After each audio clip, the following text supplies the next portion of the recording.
and welcome to Citation Needed, a podcast where we choose a subject, read a single article about it on Wikipedia, and pretend we're experts.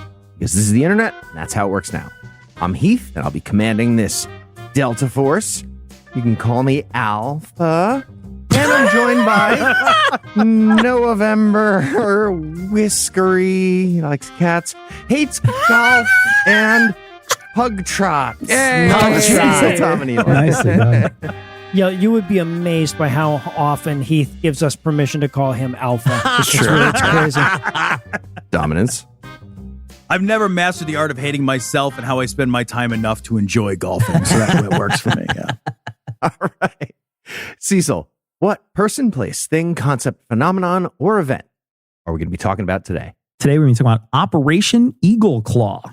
Okay, what was Operation Eagle Claw?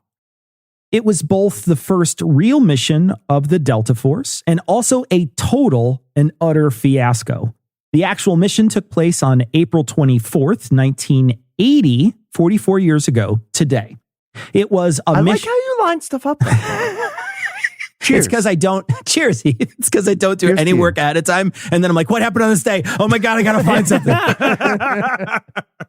It was a mission. Tom, have you considered trying the what happened on this day? It was a mission to rescue hostages from Iran during the Iran hostage crisis, and the mission itself never actually made it within 200 miles of the targeted embassy. The U.S. lost 8 servicemen along with several military vehicles, all while never engaging the enemy. Okay, but at least we killed a bunch of civilians, right? I don't want this episode to be a bummer. Huh? Sorry, No, we didn't. Wait, sorry, they lost vehicles without ever engaging the enemy? Were they just trying to figure out which buttons did what? Yes! I'm going to guess Spoiler! yes. Spoiler. Yeah. Okay. To start out, we need to do a little background. First, let's talk about Special Forces and the creation of the Delta Force. So I'm sure you've heard of several Special Forces groups in the United States military, the Navy SEALs, the Marine Raiders, Army Airborne, Army Rangers, Green Berets, et cetera, et cetera. I say et cetera, but there are like 50, and I only recognize those that I listed. Well, the Delta Force is also part of that group. They're basically a counter-terrorist hostage rescue force that was created in 1977, quote, after numerous well-publicized terrorist incidents led the U.S. government to develop a full-time counterterrorism unit, end quote. Okay, did we really need 50 separate dedicated squads? It feels like we were just setting up movies and TV shows, like franchise, Right, right? it's like it's franchise. Also, how much did the Marine Raiders pay you to pretend that you recognize them? You know you made that list and you were like, I should do one for the Navy. And the Navy was like, yeah, you should. The Navy has the You SEALs. should do them. You should do Seals. Marine I thought it was Raiders. JSOC or something. Also, I'm with you, Heath. 50 of them? The only way that makes sense is when you think that everyone you ever meet at the bar that was former military, they were all 100% special forces. It's true, they were. All of them. There were. So, yeah. First few years at Delta Force were a screening process where they made the recruits go through basic Army hazing for special forces stuff. Quote, the initial members of the unit were screened from volunteers and put through a specialized selection process in early 1978 involving a series of land navigation problems in mountainous terrain while carrying an increasing weight. The purpose was to test candidates' endurance, stamina, and willingness to endure and mental resolve. The first training course lasted from April to September 1978, end quote. So, what's the difference between endurance and willingness to Thank you. endure? Thank you're you. going to have to ask Wikipedia. I feel like if you, That is a direct quote. So I have feel no like if idea. you fail, you still have the willingness to endure. There's some dude who's typing that out and he's like, I know the difference between the two, you Oh, no, nerd. it's like effort grade versus grade. Yeah, exactly. IB score. You get the Marine Raiders participation trophy. Right. I have a weighted willingness to endure grade. 2 choruses. I don't have to endure. My mom wrote a note, so Literally Now you're true. just Of attacking Eli. so much of my life. It's crazy. when they refer to the course here, I don't think they're saying that the Delta Force were out wandering with increasing weight on their backs with shitty maps for months, but I could be wrong. That's what it sounds like. I know it sounds like a that, but lot I could be wrong. I could be wrong. Coincidentally, the Delta Force was christened as mission ready on the day before the Iran hostage crisis. Nice. Okay, I'm sure Delta Force dudes would be happy to explain how much harder it was, but I'd like the training for our special forces to be like fundamentally different than the thing I did for recreation in my 30s, right? And I, for one, hope you're wrong, Cecil. I hope they did, in fact, wander with increasingly heavier weights for 4 straight months, like the Giles Corey Marine Division. You know, Topical. Okay, that's a good Crucible joke. Okay, I enjoyed it. all right, thank you. I More breathed- weight. I breathed More weight. so hard Thank through you. my nose. Here we go. What was Anyway, your old girl. what was in that was book. what was the Iran hostage crisis? She wasn't in the Cecil? book. Oh, I'm glad you asked. Well, this hostage standoff between the United States and Iran took place on November 4th of 1979, but the contributing incidents happened before on the years leading up to it. As contributing incidents are wont to do. Okay, all yes. right, all right. I should have wrote that differently. I realized that now. In 1953 in Iran, there was a coup partly orchestrated by the CIA and MI6 to help the Shah of Iran seize power as an absolute monarch. In 1979, the Shah came to the U.S. to receive cancer treatments at Cornell, and the opposing party back in Iran took that opportunity to overthrow the government and install the Ayatollah Khomeini as the nation's leader. They demanded the U.S. return the Shah for punishment, and the U.S. refused. So they took over the U.S. embassy, taking 66 people captive. Okay, I'm sorry, but if you're going to do a coup, I don't think you get to pop out for snacks or whatever later and then expect everyone's going to hold your seat until you get back. Like, what did they think was going to fucking happen when you left? Just scooching in past your friends. What did I miss? What is that? Jimmy Carter, the president at the time, had conflicting advice from his 2 advisors. He had they both had very different outlooks on how to retaliate. Brzezinski wanted to use military force immediately, and Vance wanted to try to use diplomacy to remedy the situation. They would try both, military action failing spectacularly and diplomacy finally working after over a year of hostage captivity. The failure to get the hostage crisis resolved is also what a lot of people think led to Carter losing to Reagan, turning the USA into the wealth inequality trickle-down wonderland that it is today. Thanks, Carter. Yeah. Idiot. Maybe stop building houses and learn to president, you pussy. So let's get back to Delta Force. After the Vietnam War, there was, not surprisingly, very little faith in the military. This meant that there was less will to have special ops and less money for this kind of military branch. This feels like post hoc rationalization as to why the mission failed, but when I was researching this particular explanation came up a few times. One interesting story about the Delta Force also came up when I was reading about this operation. President Bush the Elder, while he was VP, wanted to get a demonstration of the effectiveness of Delta Force, so they put him in a room surrounded by mannequins with weapons. They shut the lights off and closed the door. And then Delta Force breached the room with flashbangs and shot all the mannequins surrounding him in a mock rescue. Okay. I feel like that's nothing. Like, okay, if it was me instead of the Delta Force, I would have failed the mission, but like, not because the mannequins were quicker on the draw than me. I don't understand. This is a weird test. All right, guys, if you'll read your mission briefing, you'll see today we're going to put on a little show for the vice president. Oh, God. If anybody was going to be disappointed they didn't use live targets, though, right? Right, yeah. While this mission was the first ever use of the Delta Force, it was going to be a joint mission with all the military branches helping out. This is great in some ways because it's utilizing the resources from all across the United States military. It also can be a big hurdle as egos collide and branches of the military vie for more responsibility. And this mission was going to need to have pinpoint accuracy and go off without a hitch for it to work. So the more moving pieces, the harder it was going to be. Okay, everybody has to stop yelling jurisdiction. Everybody's just yelling the word jurisdiction. We're getting nowhere. So let's talk about the framework for the actual mission. What was the plan? Well, the hostages were in 2 different locations. There were 63 hostages at the embassy complex, which was a few square blocks of the city of Tehran. The area was wooded, and any of the parking lots nearby were filled with military vehicles, so the helicopters couldn't land in them. The other 3 hostages were being held at the foreign ministry offices a few blocks away. These 2 breaches needed to be done simultaneously, or the mission would probably fail. The only real place to land helicopters was a large soccer stadium that was nearby, essentially across the street. But getting helicopters to the embassy would be a lot harder than it might seem. Well, plus, if your guys have to land in a soccer stadium, they're all going to fall down and pretend to be hurt on their way out. Yeah, it's funny that Operation Flop wasn't arousing Yeah, success. actually, that is what happened, isn't it? The first hurdle in getting the helicopters for the mission was to decide how to get them there. You can't just load them up and take them over without someone noticing.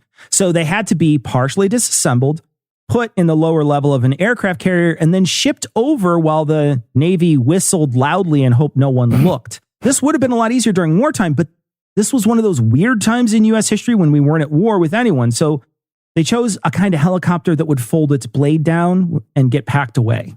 Okay, I'm honestly surprised we didn't just start a war with Armenia to like make it easier. Sir, it looks like they're preparing a helicopter nearby. Wait. No. Doesn't have a long blade. Must just be a bad boat. Did I take it back? Some guy has to get a helicopter out of the factory by like sneaking the parts out one at a time in his pockets, building it Got later. it one piece at a time. They all needed to do this entire mission at night, entirely with night vision goggles, no radio. So the pilots that they chose for this mission would have to be really top notch. They initially thought they would recruit some special forces pilots from Vietnam with some experience flying like this, but the Navy was the one that was supplying the helicopters, so they wanted their airmen flying.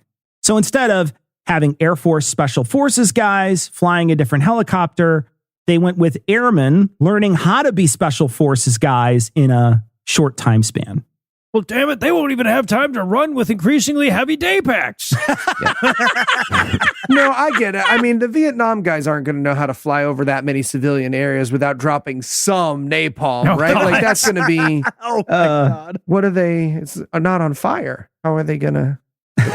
Doesn't even make sense what you The said. helicopters also didn't have enough range for the mission. We didn't have any allies in the area that were willing to let us fly over from their airspace. Egypt offered, but it was actually much closer for the mission to start at the Gulf of Oman, which is basically the southern coast of Iran. But Tehran is in the northern portion of Iran, so these helicopters would have to fly about 3/4 of the entire north-south length of Iran, then fly back, which was impossible without refueling. So the mission needed a place for them to refuel that was remote enough to not draw attention, but close enough so they could get to Tehran and return without refueling again. And just landing their helicopters at like some super rural Iranian BP station. You fill up, I'll run in and get snacks. And if anyone asks, we are definitely not American Special Forces. Okay.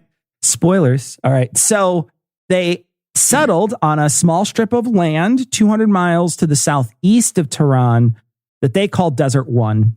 This isolated bit of desert was a dried up riverbed. It had one minor road that cut through it. The plan was to fly the helicopters from the Gulf in radio silence without any lights up to Desert One, where they would meet with several C-130s that were outfitted with huge bladder tanks inside the cargo areas. These bladders were filled with helicopter fuel.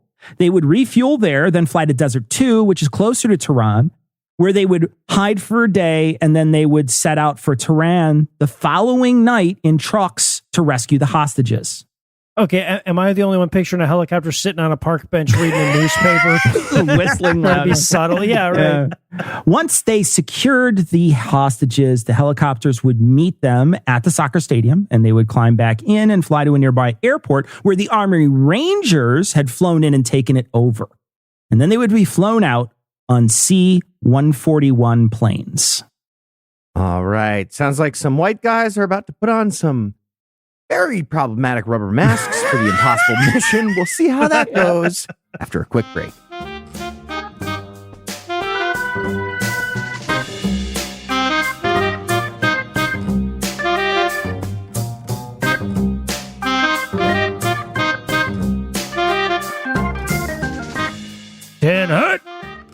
Okay, gentlemen, at ease, take your seats.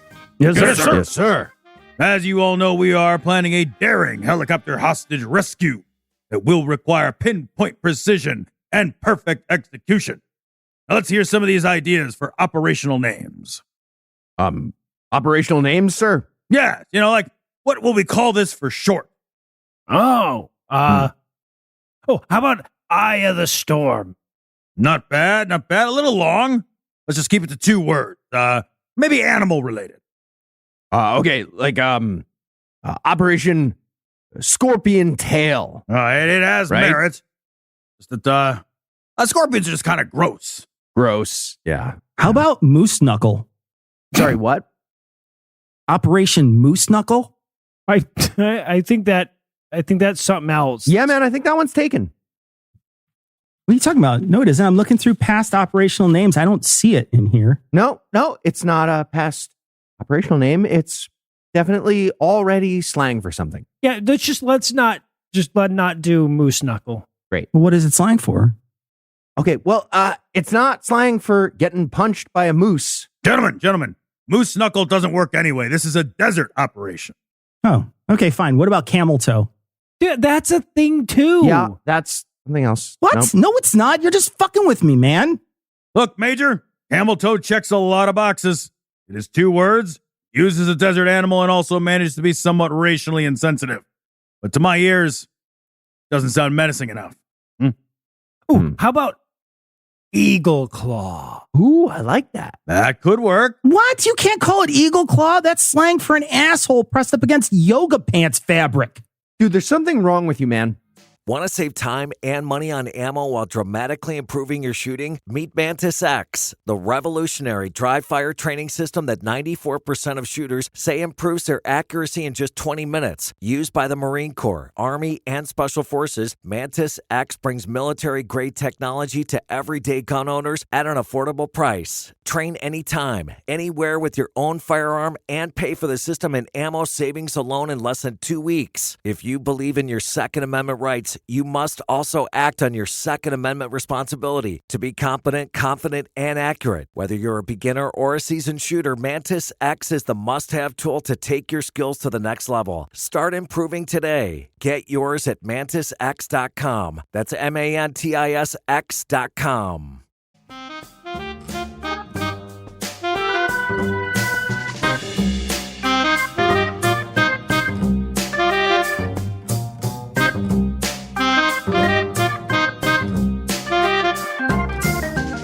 And we're back.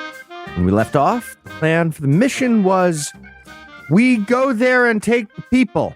So how'd that work out? Yeah.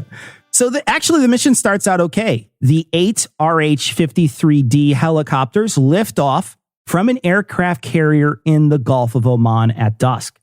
They fly north into Iranian airspace. Around the same time, 6 planes, some filled with troops, others with fuel, leave from a small island in the Gulf and head north. Now, both of these contingents are headed for Desert One. The formation of the helicopters actually spots the airplanes above as they pass over on the way to the rendezvous. The airplanes on their way to Desert One encounter a Haboob. I think I'm saying that. I don't know, but that's how it's spelled, Haboob.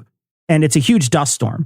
So they send an encrypted message back to the helicopters, which the helicopters don't receive, and they fly straight into this dust storm. I feel like you're about to fly into Act 2 of The Mummy is worth blowing radio silence, right? A lot of times. Well, and also, how dare they call it a haboob and then dare us to be culturally sensitive about it? Thank you. I feel like that's a test, right? Like they're just setting a trap. They don't actually call it that. They just want to see who's on side. The planes fly into Desert One and they land.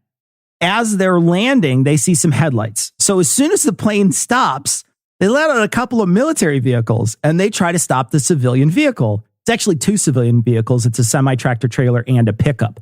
The semi, however, is not stopping. So the Army Rangers get out and they decide to escalate a tiny little bit. And they pull out a shoulder-fired rocket and they blow up the truck. They I feel find like that was a big jump straight to that.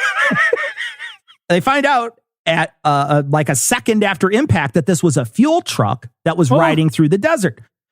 And it was resisting. And the driver gets out and runs back and jumps in the pickup truck, and they speed off. They're pursued by the military, but they get away. And the soldiers think that this was a black market fuel operation, so they think there's little chance the people who fled would tell anybody. Yeah, they gets there and they're like, really, Larry? A bunch of American Delta Force blew up your truck with a rocket?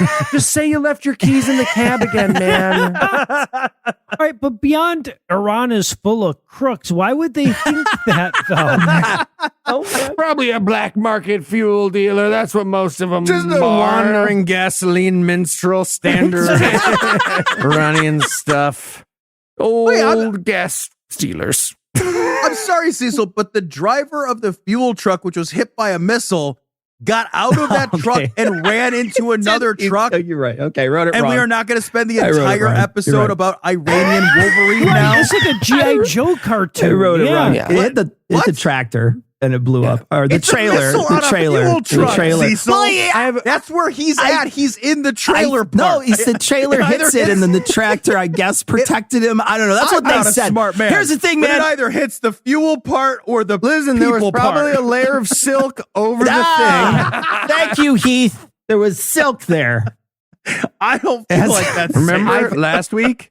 Okay. I think the driver ran away the same way that our dogs all went to a farm upstate. You know That's what I'm what I'm saying? thinking. It's a little too G.I. Joe cartoon for me, yes. Try to find out how as you survive. he's running, the blue this. lasers are just shooting right past his head. They can't hit him. Nothing Oh, they you know do. what? Look, I'm checking right here. It says he said, "Let's roll" right before he left. So Oh, that's there you how go. you know it's Okay. real and Too it's mean to soon. question it. Okay, fair. No, that makes Too sense soon. now. It's funny. My dog actually did go to a farm upstate. That's so weird. Like, I know a lot of people are like, "No, that's the lie," but mine did. As this giant Rusty. fire is Good old raging on Rusty. the road, another Happy. set of lights comes up from the other direction. This time, the soldiers shoot the engine block of the vehicle and it stops. Turns out this is a passenger bus that was traveling this road, and it has Come on. 43 passengers on board. The landing forces have to take these people prisoner for the time being as well. So within a few minutes of the operation starting in earnest, in a deserted section of the road, mind you, they encounter two different groups of people, have dozens of hostages, and a gigantic fuel fire raging in the middle of the road. Guys, are we in Mad Max? This is going so badly. Right away. Okay, but at least a little responsibility goes towards the bus driver who saw the flaming oil truck and thought, "Yep, no, that's the way I am headed." That is. Back at the helicopters, it's not going much better. This mission needs at least 6 helicopters to actually work. Any fewer, and the mission has to be aborted. One of the helicopters, about 2 hours into the flight, gets a cracked rotor blade and has to land. Another lands, picks up the crew, and then they carry on with 7. Next, the haboob that the planes flew over smacks Just the say dust storm, helicopters man. right in the Just say face dust like a Can't get to tasseled our titty at a strip club. And they have no visibility. And a bunch of dust is getting into the machinery. And I guess they planned Nice. for dust, but not haboob levels of dust. So right away, things start going south. Another helicopter develops electrical problems, has to turn around and head back. They're down to the mission minimum. In the air, another helicopter develops a hydraulic problems, but the vehicle soldiers on. Guys, are we in Final Destination and Mad Max? This is crazy. Hey, fellas, how well do helicopters work? Because based on how we're doing, they feel real Victorian guy riding a bike off a platform into the water. That's all I won't say right here. So there's one story about the helicopter flight that's while it's flying through the storm, they had no instruments that were working properly. The navigators are doing their best with the maps they had, but the pilot knew there was a 6,000-foot mountain up ahead right in their path. He asked the co-pilot when he should expect to see it, and the co-pilot responds, "Oh, probably right about now." So he pulls up, and as he does, the dust cloud starts to dissipate, and they see the mountain that they were just about to crash into. Hey, Chris, that was really badass. Very cinematic. I would like more warning next time. A lot of it more. Building a moment. The 6 helicopters limp into Desert One and they land about an hour and a half past schedule. One of the helicopters with the hydraulic problems tries to fix the issue and the others start to refuel. While refueling, the rotor of the malfunctioning helicopter stops working. Furious, the commander of the Delta Force has to call the president to let him know that they're down to 5 helicopters. The president asks that the mission can be completed with 5, and the pilots all agree that it can't. And if they went through with it, they would be leaving some of the people behind. So Carter tells the Delta Force to pull the plug. His one consolation is that no American servicemen were hurt during the mission. Oh, good. Larry's like, well, actually, I hit my head pretty hard during the haboob, so. Oh, no. Well, come on back to the White House and I'll give you a gentle kiss on the forehead. I'm Jimmy Carter. Piece of shit. Jesus Christ. The troops abandoned the broken helicopter. In what might be one of the most bizarre facts about this mission, they plan to leave in a broken down American helicopter Soviet documents. And I have literally no idea why, really? But they wouldn't actually do this because this is where the C-130 hits the fan. All right, guys, if we leave, I don't know, like a hammer and sickle in the chopper, some like a to-go container of pierogies or something, we can tell Iran at that point it was the Soviets trying to steal like double hostages, right? Double hostages. Absolutely. Yeah, of course. Okay, who the fuck would fly around the country with a bunch of top secret stolen documents? That's just crazy. Right after one of these helicopters is refueled, it's given the green light to lift off. As it does, the ground crew that's directing it during this maneuver is blown back from the wind and the sand during takeoff. The pilot, mistaking the movement backward of the ground crew for him moving backward or forward, I don't know, one of those, he tried to counteract it. And he started to move forward and he smacked the tail of the refueling C-130. Come on. Now this, of course, causes a fire and an instant explosion. Several troops on the C-130 make it out safely, but 8 do not. Guys, are we in Final Destination Mad Max and a fucking infomercial? What the fuck is happening? This is crazy. Meanwhile, at the White House, some general is like, Mr. President, I know it was a hard decision to abandon the mission, but the lives you saved. Oh, 1 second, checking my text message. Never mind. You want to rethink that? You want to send them in? The bowling pins have been knocked over, if you know what I'm saying. I wonder if they did a head count. We're like, can we do it now? We're down a few now. Yeah, I don't know. Yeah.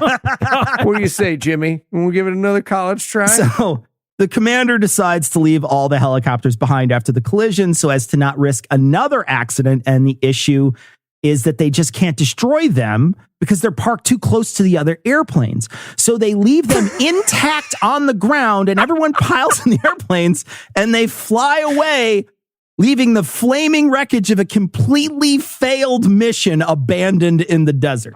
But they honestly thought that Rube Goldberg shit was going to happen twice? I feel like the next guy to lift off that night was the least likely to bump into a nearby vehicle of any helicopter pilot in the history of helicopters. Now, of course, the Iranians find out and they capture the abandoned helicopters. Great. Now, who do we send to rescue them? The Marine Raiders. Finally, inside, they find a ton of planning materials where they learn pretty much what the Delta Force was attempting. So any subsequent mission would be foiled on the outset as the Iranians put into place special measures to prevent a rescue based on any of those plans.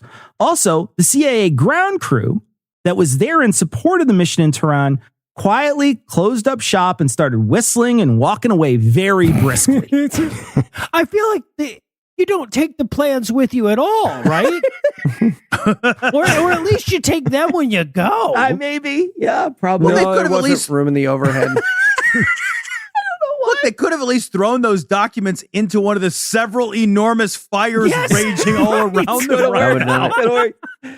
Most things are just on fire, actually. Like, how are these not on fire? So while collecting the helicopters from Desert One, an Iranian Air Force jet, quote, patrolling the area thought that the American helicopters were about to fly and they fired at the remaining American equipment, killing Mohammed Montazar al-Kahim, end quote. Now, This was the commander of the Islamic Revolutionary Guard Corps who was investigating the scene. Oh, woof. Politically, this was something of a nail in the coffin of Carter's presidency. The hostages would go on to be released minutes after Reagan was sworn in.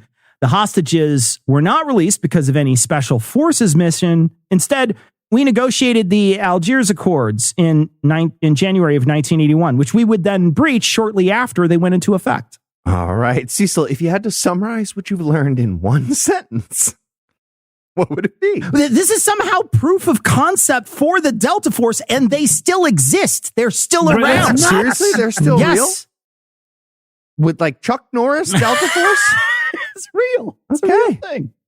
And are you ready for the quiz? Let's do this. All right, speaking of Chuck Norris, what should the movie based on Operation Eagle Claw be called? A. Delta Farce, obviously. B. Das Boob. C. Full Metal Jackoffs. Nice. Or nice. D. The Magnificent Seven. Or 6. Oh, no, shit, 5. fuck. 5. Jesus Christ. Definitely. I was talking about the helicopter season. What were you thinking of? Definitely E, all of the above. It was E, all the above. Well done. Isn't it weird that they didn't just do like 90% of the hostages with 5 helicopters? Wouldn't you just still want to do that? No. No, not with that group. Not with that group. It's like You know, voting for some- Jill Stein. What the fuck? Yeah, a great idea. Cecil, This year. crazily, American military interventions in the desert of the Middle East have not gone well. A lesson we learned when? A. During this story in 1979. B. In Iraq in 1991. C. In Iraq in 2011. D. In Afghanistan in 2021. E. Just kidding. We haven't learned shit. E, it is E. Oh my goodness. Is it ever E? You got me. Oh, God, we haven't learned shit. All right, Cecil, which of the following is a real thing that's also related to the hostage crisis? A. In the same year as Operation Eagle Claw, Canada came up with a plan to rescue 6 diplomats who worked in the embassy, and they pulled it off by pretending the diplomats were a Canadian film crew making a very bad sci-fi movie, and they snuck past the Iranian Revolutionary Guard at the airport in Tehran successfully. B. That story got made into the movie Argo, which won Best Picture, and the movie pretended that the hero was the CIA with a tiny bit of help from Canada. C. It was actually the exact opposite, with Canada coming up with pretty much the entire plan. D. This is the most Canadian thing that's ever happened. The U.S. military used a special ops team called the Delta Force with a plan for a giant smash and grab, and they failed in spectacular fashion. And Canada was just like, yeah, we're going to walk some fake nerds right through the Tehran airport. And they did it. E, we should put Canada in charge of the U.S. military from now on. Right? Yeah.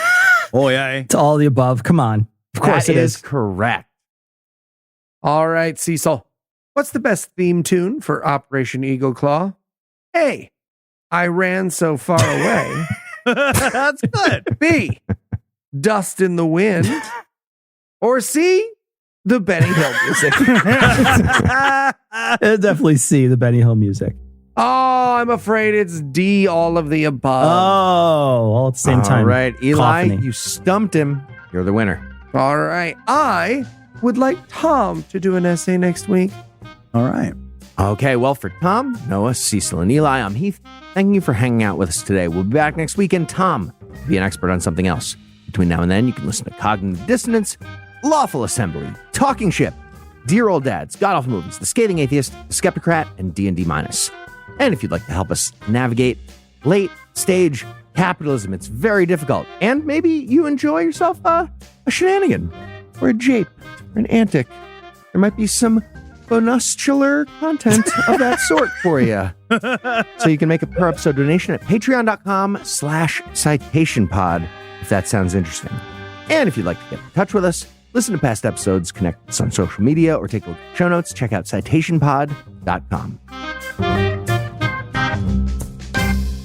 All right, then, soldier. What did you want to show us? Yeah, man, it's super late. It's the carbon hydroxide open demolitions eroder. You can blow up a tank a mile away with ammo you can make yourself. Oh, it's incredible. This will change warfare forever. It sure will. The chode is going to lead to a freer, safer world. Chode. Okay, he's doing it on purpose at this Thank point, you. right?